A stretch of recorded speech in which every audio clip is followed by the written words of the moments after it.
Before I went to nursing school, I worked part-time in the surgery clinic. It didn't have any operating rooms, rather it was just the offices where the surgeons and nurse practitioners met with patients before and after their surgeries. It was never very busy, and frequently there'd be downtime when patients wouldn't show up. Based on my experiences as a nurse since then, this was definitely not typical of how other places operate, and I'm just glad I could enjoy it while I was there. I think part of the reason the clinic was so deserted was because it was supposed to be part of a bigger medical center. I'm not sure if they ever planned to build a hospital there, but based on how the roads in the building were laid out, there were supposed to be more clinics. We were basically in the middle of a big field with a creek running through it, and aside from the clinic building, there was a 4-story parking garage. And the entire time I was there were never more than 20 cars in that garage. It's another reason I'm pretty sure there were meant to be more buildings. I'd usually park at the very top of the garage unless it was raining. Not only was the view magnificent, but my first week there I found what I guess was supposed to be a waiting room. It was adjacent to the elevators 1 floor down from the top, but the door didn't have a sign on it and gave no indication it led to a public area. Maybe it was designed for the families of patients while they went to their appointments, I don't know. Anyway, it was just a small room, maybe 200 square feet or so, and had chairs, a stand with magazines, and even a few kids' toys. The magazines were all from several years ago, back when the clinic building and garage must have been opened. They were never replaced as long as I was there. The room also had big glass windows overlooking the field, and frequently I'd go there to study for my college classes or just chill during my lunch break.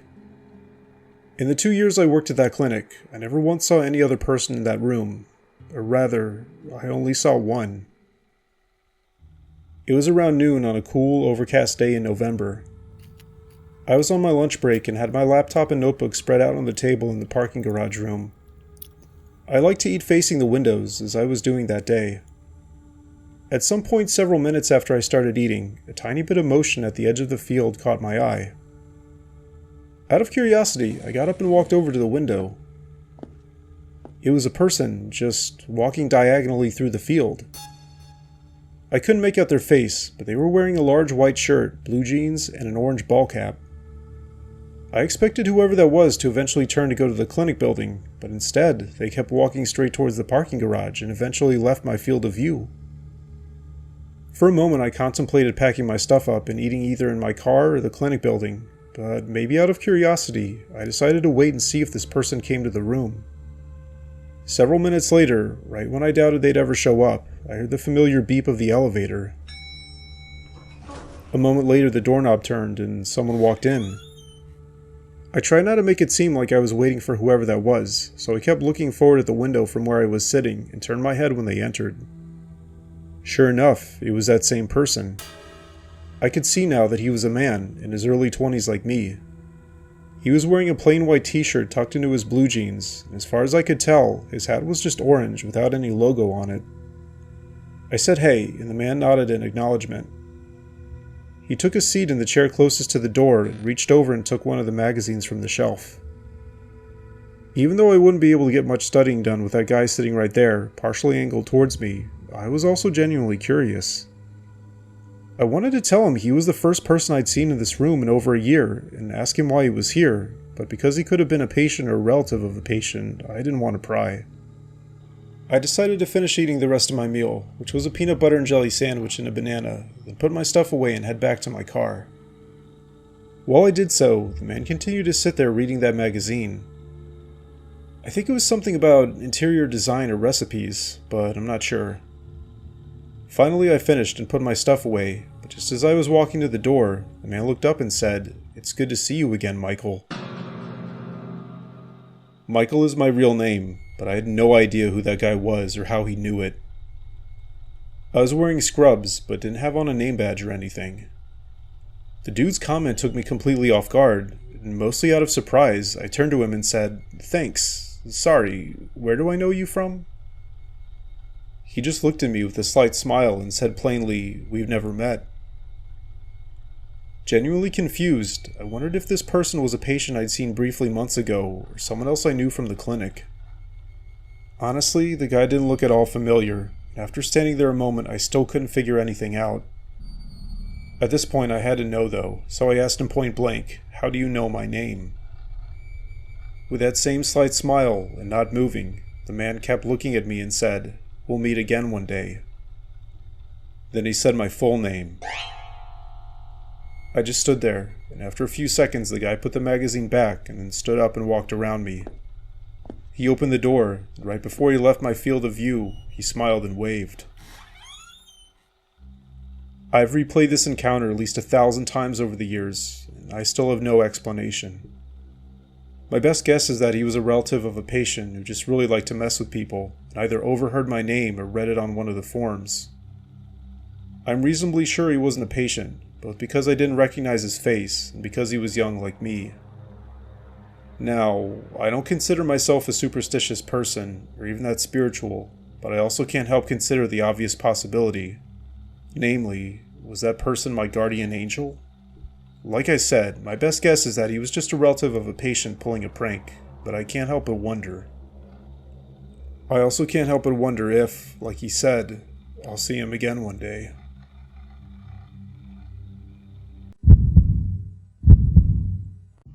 I work for a medium-sized tech company, and for a few months while our main building was undergoing renovations, my team and I were relocated to another building that was basically in the middle of nowhere. It was surrounded by cornfields, and honestly the location was pretty scenic. At least, it was a nice change of pace from the older office park area where we usually worked, and the commute from my house was better too. The building and attached parking garage were also newer. I'm not sure why nothing else was built around it. Maybe the farmers just didn't want to sell more of their land, I don't know. In any case, I'd usually make it to the garage around 8:30 and park and go right into the office. Besides my coworkers, there was no one else in either the garage or the 6-foot office building, so the place was practically deserted. We moved everything over during the first week and fell into a routine pretty quickly after that. Then on Wednesday of the second week, I saw her for the first time. As I was pulling into the garage and rounding the curve to the ramp up to the second level, I saw a woman walking at the edge of the garage. She was only in my field of view for a second before she disappeared behind the concrete median. The woman looked older, maybe her mid-40s, and had long flowing black hair and wore a skirt. I didn't recognize her from anywhere, but also didn't really give it a second thought. A few days passed and I saw her again one morning. Exactly like before, she came into view when I rounded the curve up to the second level and then quickly disappeared behind the median. Again, I didn't think much of it, and a week or two passed before I saw her the next time. Things played out exactly the same, but this time I got curious. Instead of parking on the ramp area, I decided to continue driving up to the second level and round the curve to see where the woman was walking to. As a side note, she was walking in the direction opposite to the office building, so I had assumed she was walking to her car. The woman had been out of my sight for less than 10 seconds, but when I rounded the curve, the parking garage was empty. In addition to there being no people, there were no cars. There were also no stairways or elevators in the middle of the garage, so I had literally no idea where she disappeared to. Eventually I chalked it up to her running to the stairs in the corner and going up a level, though why she took that particular path to get there, I had no idea. Another week or two passed, and then, you guessed it, I saw the woman again. She was in the same exact position, almost directly in front of me at the edge of the garage and walking to the left. This time it also dawned on me that she was wearing the same outfit. It looked like a maroon sweatshirt and a black skirt with some kind of flower design on it. I don't know why that detail stuck out to me at that moment, but like before, I decided to follow her. That part was the same too. I rounded the corner onto the second level, but she was nowhere to be found. Like before, there wasn't anything else to do but park and go inside, so that's what I did. Up to this point, I hadn't mentioned the woman to any of my coworkers, but now I decided to ask them about her. None of them had seen the woman, or anyone else besides ourselves in the parking garage for that matter. We were all pretty informal, and soon they started joking about the parking garage being haunted. Now every time I pulled into the parking garage, I instinctively looked for that woman whenever I rounded the corner to the ramp, but days and then weeks passed and I didn't see her. Eventually it started to slip from my mind and I didn't look for her anymore. However, I was in for one last bizarre and terrifying twist. It was literally our last week at that location, and my coworkers and I were moving equipment and our belongings back to our newly renovated buildings. I'd almost completely forgotten about the woman at this point, but for some reason she popped back into my mind just as I was entering the garage. I joked with myself that she'd be there this time, and lo and behold, she was. My heart skipped a beat when I saw her, maybe because I was both expecting and not expecting her to be there at the same time. Just as before, she was in the middle of the road at the edge of the parking garage on the second level, walking to the left and wearing that same maroon sweater and black skirt. As I'd done previously, I followed her up to the second level, but she was gone by the time I got there. Since it was the last week and I was extremely curious, I quickly parked and ran over to the stairway in the corner. Pushing open the metal door, I stepped into the concrete stairwell lit up by fluorescent lights and the skylight at the top. After the echo of me opening the door died down, I could briefly hear footsteps near the top, then another door opening and closing. I walked quickly up the stairs to the top level, which I assumed the sound had come from, and pushed the door open. There was a sight that will be forever burned into my retinas. The woman was standing on one of the concrete supports in the railing at the edge, with her arms to the sides in kind of a T-pose. She immediately looked over to me, and though her expression was initially blank, she made this thin smile and her eyes looked completely insane. But before I could even process what was going on, she closed her eyes and fell backwards. I yelled and ran over, but it was too late. However, upon looking downwards, I was in for another shock, because just like all those times rounding the corner, she was completely gone. I stood still and kept looking over the side of the railing, trying to piece together some way this made sense. The garage was 5 or 6 levels up, and this part only had grass on the bottom, so there was no way she would have survived a fall all the way down. Or at least, survived and been able to walk away. There also didn't appear anywhere for her to grab onto, especially since she fell backwards. I did a 360 and scanned the deserted upper level, as well as the cornfield stretching into the distance, but I was still dumbfounded. For a few minutes I contemplated telling my coworkers, or even calling the police, but ultimately I decided against it. Long story short, I doubted what I saw was real. I never ended up mentioning what I saw on the roof to my coworkers, and just carried on at work as usual. For the remainder of that week, I freaked out a bit whenever I pulled into the parking garage, but thankfully I didn't see that woman or anything else unsettling again. Looking back years later, I still don't have an explanation. I should mention that I've never had anything like migraines or seizures, and I've never had a hallucination, at least as far as I know. I also hadn't been sleep deprived, and I don't drink or use drugs. If what I saw was indeed a hallucination, then I have no idea why my brain chose to come up with the image of that particular woman. She was like 20 years older than me and didn't resemble anyone I knew. Maybe she was someone from my past, like an old relative or babysitter, and what I saw was related to a suppressed memory?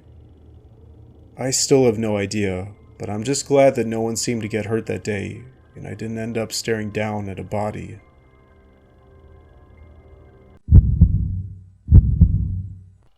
I worked for this concert venue the summer before my senior year, which incidentally was where our school held our graduation.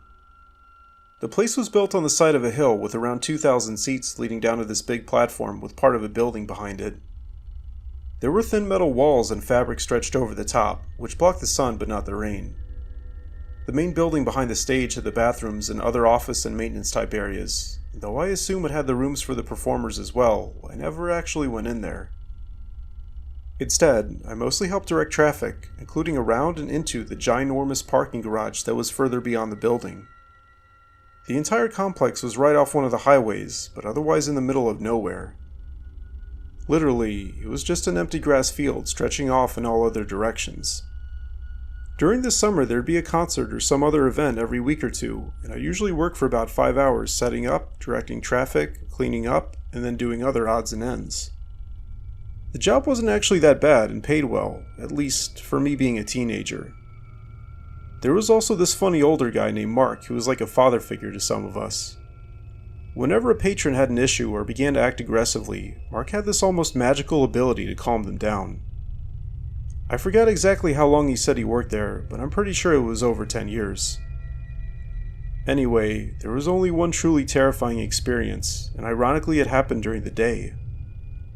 While most of the concerts took place in the evening, there were a few other events that were held earlier, including the spelling bee that was about to take place. It was scheduled to start at 4 p.m., and I arrived around 2 and checked in at the main building. The manager there was Dylan, a guy a few years older than me, and he gave instructions to me and the 2 other temp high school workers about what we'd be doing.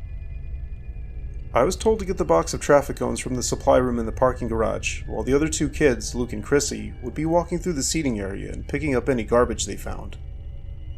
For the record, we cleaned up almost everything after each event, but given that it was an open-air seating area on the side of a hill, random trash would occasionally blow in. I got the keys from Dylan and we each began walking our separate ways. The parking garage had what I'm pretty sure was supposed to be an office and break room for people working the ticket booths, though now there were only ticket machines, so no one was stationed there.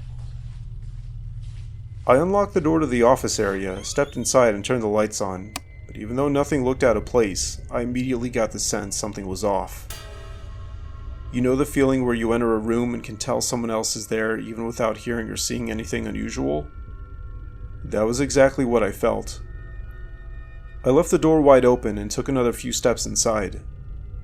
None of the furniture or objects stood out as being moved, but there were 2 other doors, one leading into the break room and the other leading to the supply closet.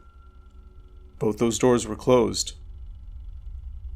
For a moment I debated whether or not to call out anyone there, but maybe because I was afraid of what I might find, I kept quiet.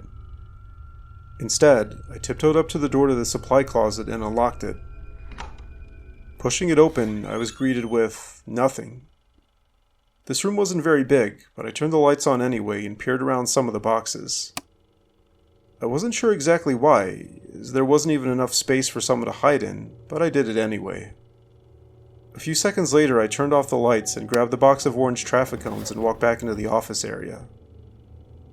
But then right as I was about to close and lock the door to the supply room, I heard a very deliberate sounding noise coming from the break room. I froze. It sounded like a ceramic plate being put into the sink, though there'd be no reason for anyone to be there. Heart pounding, I finished closing and locking the supply room door, then quietly picked up the box of cones. I know this was stupid, and I should have just run out of there and found someone else, but I must not have been thinking clearly. As before, I was almost out of the door when another noise stopped me dead in my tracks. I turned around and screamed. The door to the break room was now open, and there was some guy standing there. He looked to be in his young to mid-20s and was wearing a sweatshirt and cargo pants. The man had short hair and was clean-shaven, and physically wasn't disturbing looking. However, this encounter was taking place in a deserted parking garage, and the man was looking straight at me with a neutral expression. Before I could say anything, the man said hello in an unassuming voice. He walked out into the office area and took a few steps towards me. Then he introduced himself as Doug and asked my name. I made up a fake name, then stuttered, "What are you doing here?" Doug, or whatever his real name was, didn't seem to acknowledge the obvious fear in my voice, and instead stood where he was and asked me the same question. That caught me completely off guard, but I managed to say I was getting the traffic cones to help direct traffic. Doug looked slightly down at the box I was still holding, then back up at me and started to smile.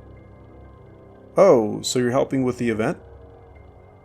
It took me a minute to process what he was saying, but as more time went on without him rushing at me or anything, I felt my body start to relax. Did this guy actually work at the venue? While I was thinking of what to say next, Doug actually apologized for startling me and suggested I finish what I was doing. That seemed to solidify in my mind that this guy wasn't the threat I thought he was, and without saying a word I nodded and exited the room.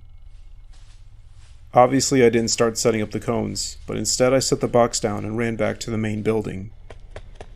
Dylan wasn't there, but I did manage to find Luke sweeping between the rows of seats.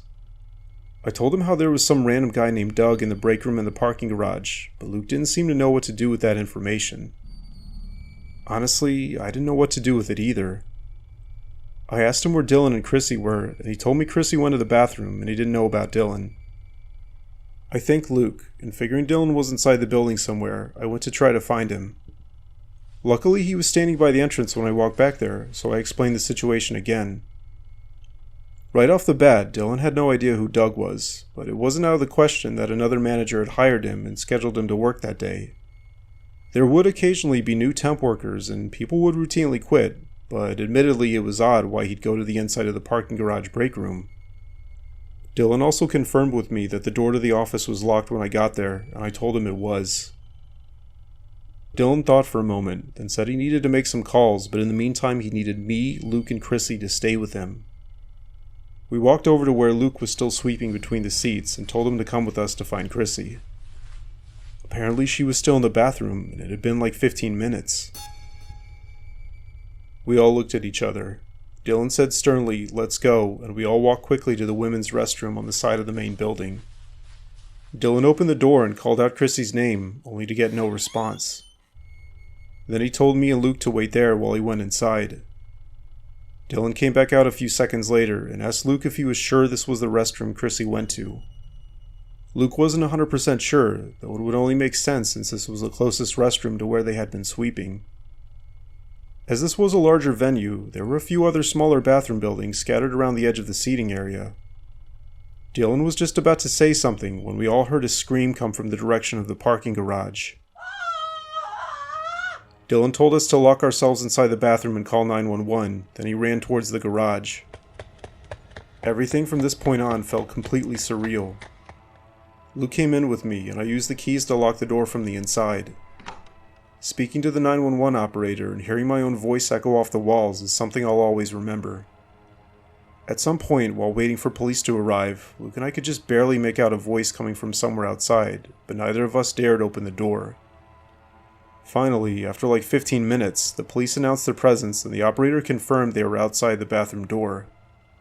Only then did Luke and I unlock it and step outside. We immediately saw Dylan and Chrissy, who didn't appear to be visibly upset. Luke and I soon found out that Chrissy hadn't been the one screaming. Apparently she had just gone to another bathroom and had no idea of the man in the parking garage or the fact we were worried about her. But here's where things get stranger. Dylan and the cops explained that when he went into the parking garage, each of the doors to the office, supply closet, and break room were locked, and there was no sign of the man I described nor anyone else. After checking through the rooms and grabbing a crowbar to use as a weapon, Dylan looked elsewhere in the parking garage, including the stairwells, but there was no sign of anyone or any foul play. I ended up giving a statement to the police, and they promised to conduct a full investigation. The spelling bee was cancelled, so we all went home, and when I told my parents that evening, they both started freaking out. Immediately, my mom told me I should quit, and while I considered doing that, as time went on, I felt a bit better about continuing to work there. It was also a really good job for being summer help, and people like Mark the security guard and Dylan and the other managers were always kind to us. Someone from the venue also called and apologized to my parents, which I think helped put them at ease. Eventually my mom agreed I could continue working there, on the condition that I didn't go anywhere by myself and always had my phone on me and would leave at the first sign of trouble. Like I said, that was the only truly terrifying experience that took place there, and nothing even remotely close to that happened afterwards. I'm not sure how thorough of an investigation the police department conducted, but as far as the other people and I knew, no one was ever identified or apprehended. Security was beefed up and the locks were changed after this happened, but as far as how that man got inside the office and break room in the first place, I have no idea. Apparently he never worked at the venue and no one could or was willing to identify him, so maybe he just found a key on the ground or lifted it from someone. But that also raises the question, why did he break in? He didn't look homeless, and there wasn't anything valuable in the stockroom, at least not that I knew of. But of course the biggest part of the mystery is, who was the person who screamed in the parking garage? It sounded pretty clearly to be a woman's voice, but I guess it's within the realm of possibility that it was that man and he was making his voice more high-pitched. If it was someone else, were they being kidnapped? And why did the man take her there? Even so, obviously it was a secluded location, so I doubt whatever intentions that man had were good. I honestly hope it was just the man who screamed, because if it was a genuine kidnapping, that means he probably was successful. One last possibility I considered was Dylan somehow being involved with that man. I'd worked with Dylan a few times before and never got any weird vibes from him. This was mostly just him telling me and other people what to do, and I never worked closely with him. I guess it's theoretically possible that he and that man were planning to abduct me or Chrissy or even Luke, and just didn't go through with their plan. That seems like a stretch though. For the remainder of my time working there, Dylan seemed like a completely normal guy. In the end, I guess I'll never know, but I'm just glad that I didn't get kidnapped that day, or worse.